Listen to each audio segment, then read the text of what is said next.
केना कहूँ हमर दिल के कते खास छी यहाँ, केना कहूँ हमर दिल के कते खास छी यहाँ। जिस्म सा दूर छी मगर यही से दिल हर पल दिल के पास छी।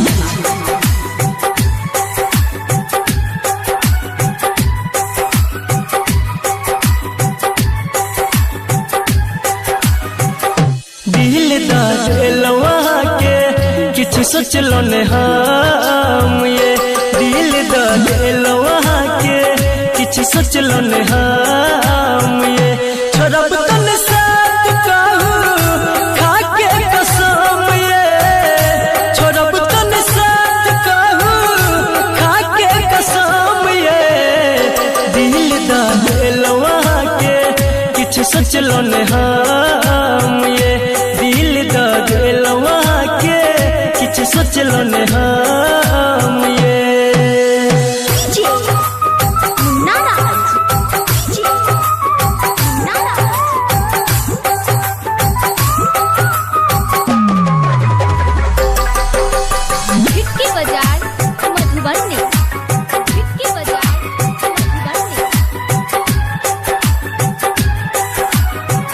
पहले नजर में की खेलो पागल दीवाना बनेलो, सोचे के मौका हमरा न देलो, कोने ये जादू चलेलो। ये सजनी बोलू ने किया शर्माई छी। हाँ, पहले नजर पागल दीवाना बनेला, सोचे के मौका हमरा न देला, कोने ये जादू चलेला। कहू कि हम अब आह के सनम, ये कहू कि हम अब आह के सनम, ये दिल दिलवा के किछु सोचलो ने हम, ये दिल दिलवा के किछु सोचलो ने हम, ये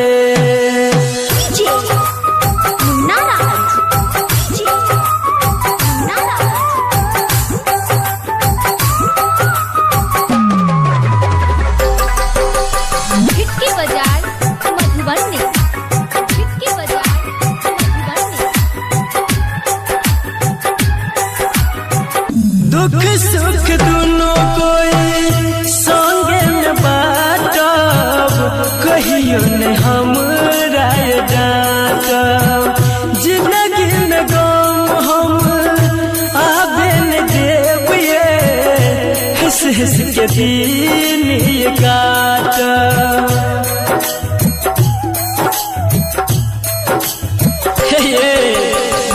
दुख सुख दोनों संगे में बाटब, कहियो ने हमरा डांटब, जिंदगी में गम सजनी आबे न देब, ये हंस हंस के दिन ये काटब।